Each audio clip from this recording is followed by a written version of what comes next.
very best, like no one ever was. Hey there, it's the TV Regent here to bring you a very special video.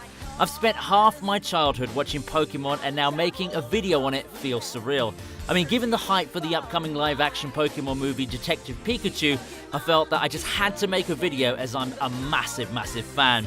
After the recent trailer, I thought more and more about what I hope to see in this film, and I'm sure you'd like to see some of these things I'm about to mention too. So here we are, the top things we want to see in Detective Pikachu. Let's get to it. Number 10 is Detective Pikachu shocking Team Rocket.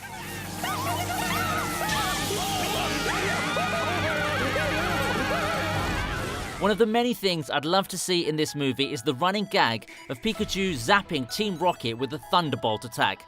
I mean, as cliche as it is, this scene never failed to make me bust a gut. And while it's unclear if the organisation that extends their reach to the stars above will play central antagonists of the movie, if they're even to be mentioned, Jesse! James!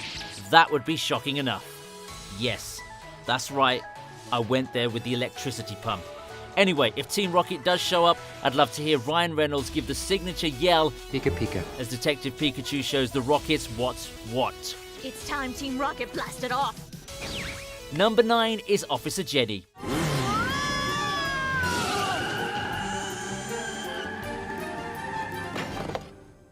We have a driveway, you know. It's a Pokemon emergency! When it comes to recurring characters in Pokemon, a certain blue-haired lady officer is always present.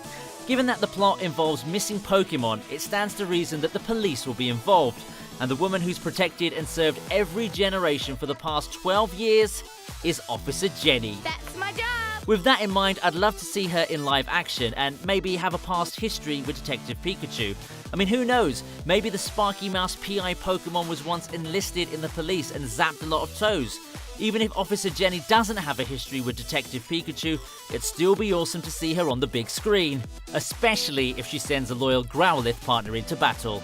At number 8 we have Nurse Joy. Just leave everything to me. When your Pokemon are exhausted after a battle, the best place to go is the Pokemon Center to get your loyal partners healed up. And for every generation, Nurse Joy would oversee injured Pokemon of every shape, size, and type. Her strawberry pink loopy pigtails are a welcome sight to any haggard trainer and their Pokemon. With that in mind, I'd sure love to see her in live action with a Chansey at her side. Fancy. Plus, with Chansey in the movie, it would be interesting to see Detective Pikachu engage in some conversation. Kind of like how a jaded PI talks to their doctor friend who pulls the bullets out of them that they can't help but attract. Number 7 is different Pokeball styles. Pokeball, go! Any Pokemon fan will know one of the key mechanics in the Pokemon franchise are Pokeballs. And if you want to catch them all, then these condensing mechanical balls are essential in the journey to be the best. And the real-life Pokemon fanatics know that Pokeballs come in different styles. Some even have different effects, like the Heal Ball restores the health and status of the Pokemon it captures, or the Luxury Ball makes the Pokemon it captures friendlier towards its trainer. Sure, it would just be for the sake of aesthetics, but I'd still love to see the many different types of Pokeballs in this movie. And besides, this will probably be the only chance I get to talk about balls in a context that won't get me demonetized. Damn! Status afflictions are at number 6. For anyone who's battled against gym leaders, Elite Four members, champions, evil team grunts, and that have blasted youngster, it's safe to say that status afflictions are a pain in the butt. Poisoned, paralysis, confusion, infatuation, frozen, sleep, and burning. Don't even get me started on freaking status affliction combos. I'm not. Where you have to deal with having your Pokemon suffer under 2 status conditions. So yeah, it really sucks when that happens during a battle. Despite that, I'm curious to see how status afflictions would look in a live-action Pokemon movie. I will electrocute you! Like, does the Pokemon change color? Or would they look glitchy? These are questions we need answers to. Plus, since this movie is so in the moment, it'd also be interesting to see how Tim would pass along a full heal to Detective Pikachu during a battle. How can I forget Professor Oak, who's in at number 5? Now take these, your Pokedex and Pokeballs. Thank you! You're welcome! Alright, we're halfway down the list now, so look alive. Even though our human protagonist Tim's in his 20s and likely doesn't need the help, it'd still be nice if a Pokemon professor was present. Maybe it could be one that Tim met with or knew when he first started out as a trainer, as indicated from previous trailers and teasers. Now, while a new professor would be all well and good, there's one particular Pokemon expert I want to see, and that's the one and only Professor Oak. It's Professor Oak. Don't you recognize me? No, Professor, I didn't recognize the back of your head. Hey? Oops, wrong camera. There. While the Pokemon franchise has many professors as there are regions, in my humble opinion, Old Man Oak will forever be the OG. Besides, if anyone can help Tim figure out how he can understand a talking Pokemon, it's Professor Oak. Even if we only get a mention of him though, I'd still be happy. Pokemon Trainer Red's at number 4.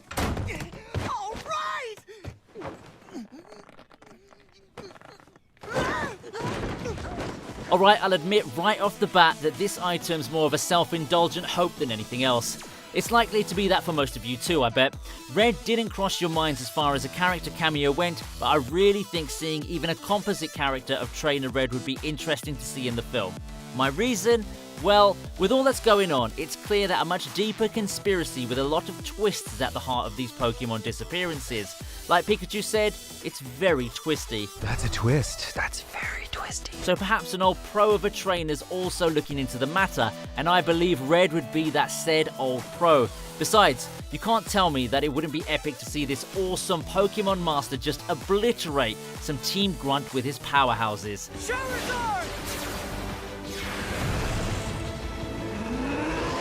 Again, I know this is mainly self-indulgent on my part, but I stand by it nonetheless. A Deadpool Easter egg's a must at number 3. Francis! What the? Given the fact that the humble and hilarious Ryan Reynolds is voicing Detective Pikachu in this movie, it already has this film set to be a good watch. As we all know, Mr. Reynolds is no stranger to making pop culture references. This can especially be said for whenever he dons a full-body red suit and plays our favourite fourth wall-breaking mercenary. I would love nothing more than to see an Easter egg in reference to Deadpool during this movie. Whether it's a cleverly placed movie poster on a wall somewhere, or a Pokemon nicknamed Deadpool, or Detective Pikachu making some reference from the Deadpool films, I want to see or hear something about that crazy merc with the mouth. Whoa. Thinking about it more though, I honestly wouldn't be surprised if they managed to sneak Deadpool in during a post-credit scene with him throwing a Pokeball at Wolverine. At number 2, we have Mewtwo's armor. By the end of the most recent trailer, the infamous man-made Pokemon was seen and it took fans by surprise. So what does this mean plot-wise? Is Mewtwo back from the island of cloned Pokemon for some reason? Are we starting from the beginning of Mewtwo's origins? We don't even know if the DNA Pokemon is a friend or foe at this point. Either way, his presence brings a perfect opportunity to have Mewtwo decked out in his specialized armor.